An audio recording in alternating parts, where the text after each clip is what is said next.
Welcome, ladies and gentlemen, to Random Wrestling Talk episode number 21. It's been a while since I've done an episode of this. I have recently came across two stories that I'm actually interested in going over with you guys. One of which being Ric Flair wanting to sue WWE over the fact that they're using the man term for Becky Lynch. From what I've read about the article, WWE wanted nothing to do with Ric Flair about the situation.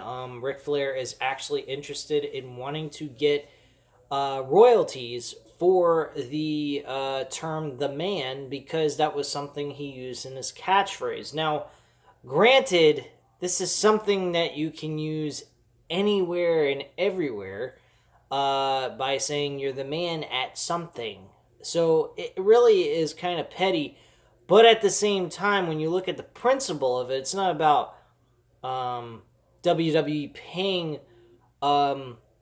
Ric Flair money towards the term the man, but just giving the man the opportunity to sit down with him, talk with him, negotiate things out with him, and try to get an understanding why he feels that he deserves to have that money. Now, granted, if it is something to do with his financial end of things, because of the fact that, yeah, hey, I need the money because I've been in and out of doctor's offices and getting surgeries and had two life-threatening situations happen in my life. I really need the money for my bills and so forth. If that's the case, I would definitely want to sit down with Ric Flair, whether or not it's that reason.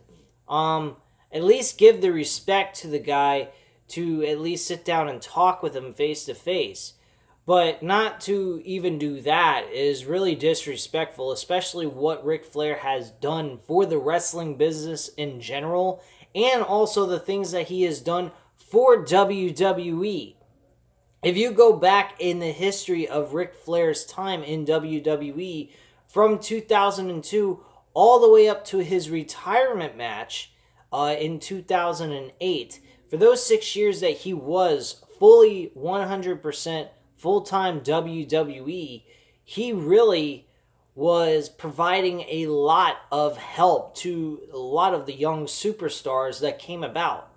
If you look back at Randy Orton Batista. He was part of the help with Triple H molding and making Randy Orton Batista into what they are today. Batista is a fucking megastar in acting. He's becoming like The Rock in some way, and he's starting to gain some momentum and becoming very successful in what he is trying to accomplish now at his age. And on top of it, what he has done in his career, Ric Flair had a lot to do with. If you go back to the time that he was just starting out with Evolution, Ric Flair was really his manager. So I would imagine behind the scenes, Ric Flair was assisting Batista with knowledge about the wrestling business and about how to become a better wrestler than what he was when he first started.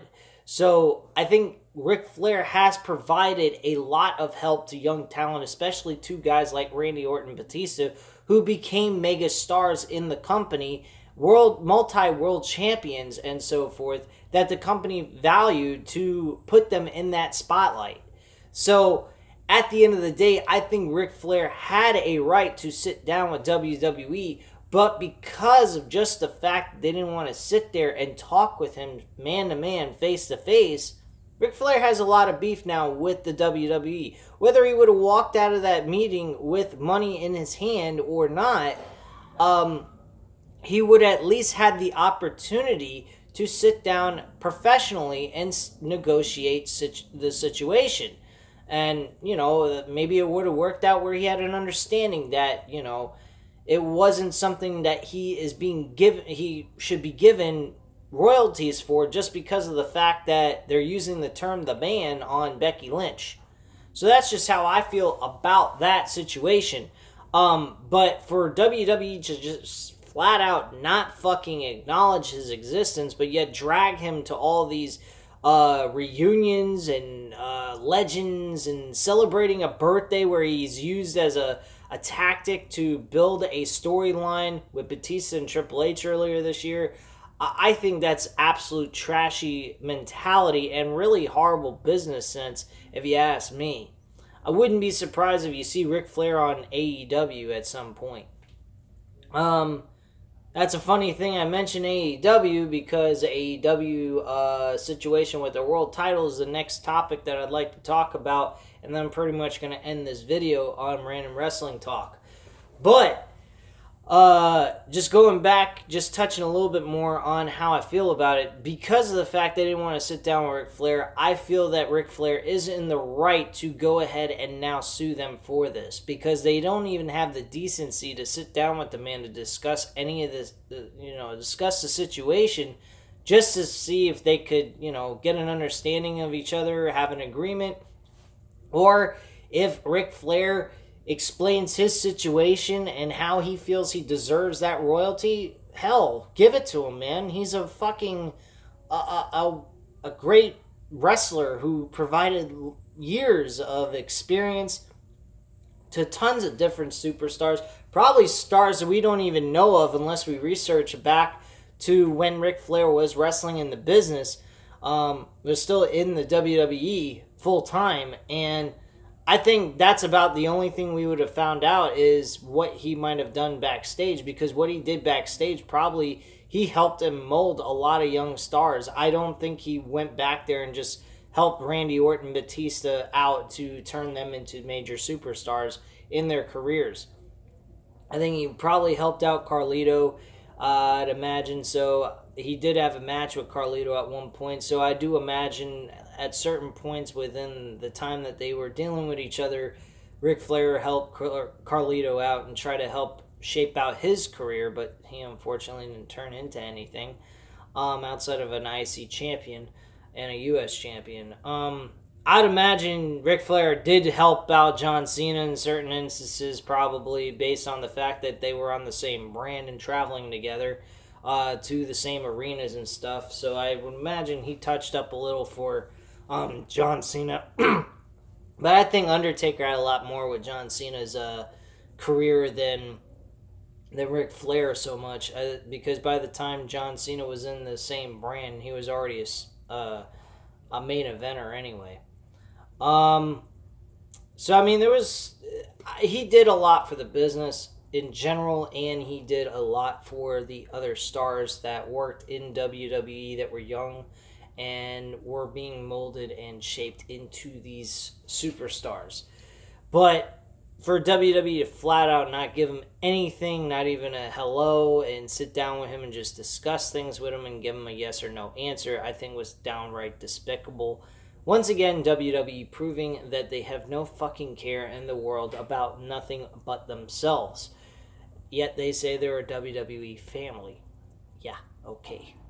Really, it's really nice to hear on television, but then when you hear things like this, it really makes you feel like it's all a crock of shit. It's like politics. Politicians tell you what you want to hear, and then they go about doing something completely different. So that's pretty much the situation with them. On to AEW. Now, my best friend Matthew wanted me to talk about this world title situation. No, not about title contention or who's facing Chris Jericho or what have you. It's about Chris Jericho having his title stolen from Longhorn Steakhouse. Somehow his title fell on the side of the road in Tallahassee and someone picked it up. Now get this. When I first heard about the information on the news for this event that happened, I was talking to another friend of mine at work the same day that we found out what was going on with the person who found this belt, who's claimed to be the person who stole it.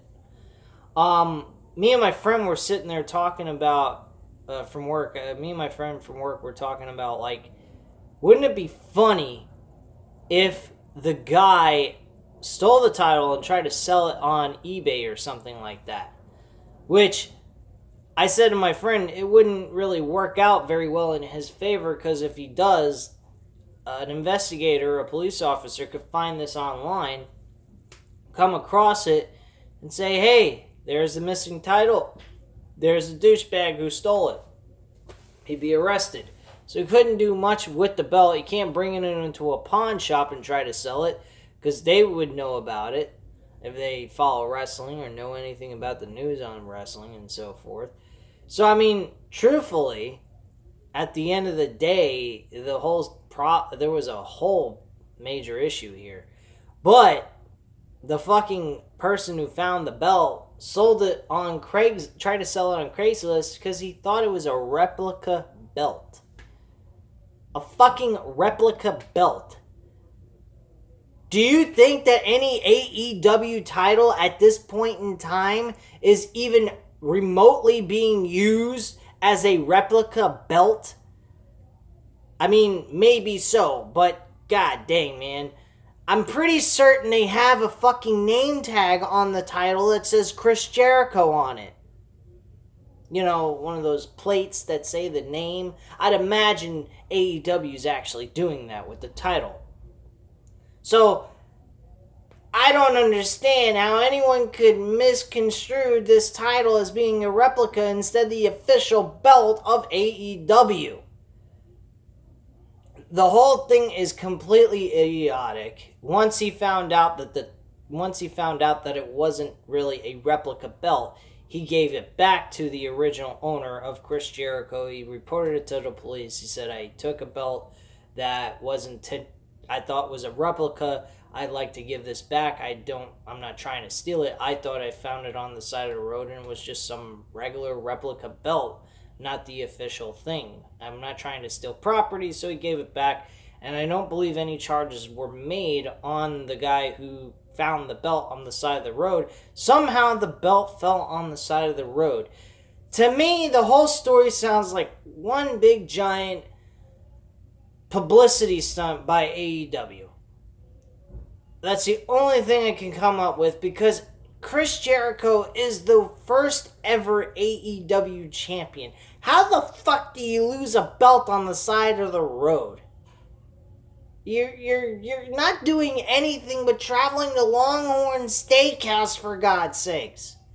You can't be fucking losing the belt. The only other thing I can think of is he was trying to put all of his bags in there, and he may have forgotten the belt itself and left it on the side of the road and went on his way, thinking he had the title. Now, if that is true, if Chris Jericho was that ignorant to not realize he didn't have his title with him and he left it on the side of the road, if I was the owner of AEW, I would not be too happy with Chris Jericho. I'd be giving the man a fucking fine, which is why I believe this whole thing is just a publicity stunt to get attention. Now, like I said before, earlier on, I did mention a little bit about this situation, but I said I think it was a work. I think it was just a storyline build-based thing to provide a way of giving us something to look forward to for AEW on October 2nd on TNT. Now, me personally, I think that would have been a really great idea. If this was all a publicity stunt, people were paid off to do things to make this look real and legit. Congratulations, but some of it just does not make sense to me. I think it's very, very funny, and I think it's kind of weird because Chris Jericho is a fucking millionaire. The guy's got money up the wazoo. Maybe not a millionaire, but close to it at least, if that's not the case. But he shouldn't be going to fucking Longhorn Steakhouse. That's for fucking middle-class people who make $30,000 a year. What are you kidding me? He's a fucking well-known name in professional wrestling, and he's a musician who's, not the greatest musician band in the world. He's not like Metallica or Korn or Slipknot or any other band in the world. Breaking Benjamin's even more, well, not better than them, but I'd say they're on the same level somewhat, especially now. But back in Breaking Benjamin's prime, they were better than Fozzy. But the truth of the matter is, the guy's got money. The guy is a name. He's wrestled in all kinds of major name promotions. How the fuck could he be ending up at Longhorn Steakhouse with a bunch of average Joe people? Come on. Let's think about this. This is a little conspicuous to me. But me personally, I feel this was just all a played out thing just to get people's attention, to say, hey, look, Chris Jericho is fucking up already as a champion. And they could really play this into a storyline still. You know, say like Chris Jericho is an irresponsible champion, he's arrogant, and he's a fucking jackass. So, and there's still a lot of things you can build off of this. You could make this into a storyline. I kind of hope they do. They have a legitimate case on this. They could maybe have the opener of the show, people, Tony Khan come out, and if he's actually going to put himself on screen when a major event, so like something like this happens, to push a storyline like this, like I said, this could still be pushed as a storyline. And you could have Tony Khan come out and say, hey, look, I'm the owner of this company. I'm the one who put and invested money into this company to make it exist. And all I ask for you to do is to be a responsible champion. And you're acting like a jackass. Thanks for that, but I'm going to now fine you some kind of extraordinary amount of money, and say, look, do something outrageous and, out there. But that's just how I feel about this. I think this really should be turned into a storyline. I think this was all a publicity stunt to begin with anyway, that can be turned into a storyline. Anyway, guys, leave your comments and opinions down below. I'll get back to you on that. What you guys think about these two stories? I know it's a lot of investigations, legal lawsuits, things of that sort. A lot of off the table wrestling, per se, stuff that are going on, and more legal shit. But this was definitely stuff I was interested in talking about, because it's real life stuff, at least for the Ric Flair situation. I don't know about the AEW World Title situation, but that's just how I feel on that. Anyway, hit the like button if you like this video, and hit the subscribe button if you're not already subscribed to the channel. Thank you very much for watching, and have a great night, guys. Bye.